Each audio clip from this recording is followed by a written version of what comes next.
Bienvenue sur Vocomedia TV.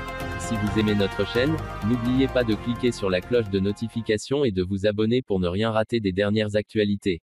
Mbappé, un comportement qui pose vraiment problème. L'été 2020 aura été celui de toutes les déceptions pour Kylian Mbappé. Car avant de voir le PSG s'opposer à son transfert vers le Real Madrid, l'attaquant tricolore a connu une terrible désillusion à l'Euro. Non seulement à cause de l'élimination des Bleus dès les huitièmes de finale face à la Suisse, mais également du fait de son bilan personnel, l'ancien monégasque ayant terminé la compétition sans inscrire le moindre but et en manquant son tir au but lors de la séance face à la Nati. Kylian Mbappé est d'ailleurs sans aucun doute le meilleur symbole du fiasco des Bleus. La faute à ses performances donc, mais également à son comportement. Et pas seulement en raison de ses caprices et de son caractère boudeur pointé du doigt par le journaliste Baptiste Després dans son livre « Du mondial à l'Euro », l'histoire secrète d'un rendez-vous raté, et qui aurait agacé plusieurs de ses coéquipiers. Cet Euro aura également été l'occasion de confirmer que l'ancien monégasque n'est pas un grand travailleur. Son manque d'implication est régulièrement pointé du doigt après les matchs.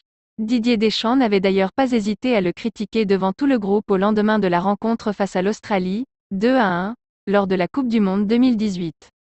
D'autres ont régulièrement fait observer que l'attaquant parisien courrait encore moins qu'un certain Lionel Messi, pas vraiment réputé pour son goût de l'effort.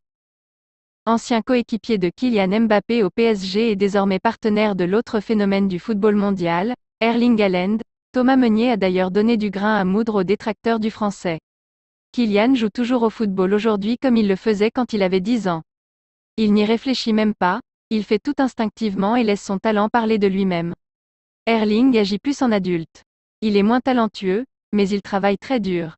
A-t-il ainsi confié au printemps dernier dans une comparaison pas nécessairement flatteuse pour le français. Pour de nombreux observateurs, notamment en Espagne, un transfert au Real Madrid pourrait d'ailleurs lui permettre de changer cette mentalité, certains considérant à cet égard que Neymar n'a pas été le modèle idéal pour le champion du monde 2018. Restez informés en profitant des dernières actualités en format audio, à écouter sans modération chez vous, au bureau ou dans votre voiture. N'hésitez pas à partager cette vidéo avec vos proches ou à laisser des commentaires. Vocomedia TV vous remercie et vous dit à très bientôt.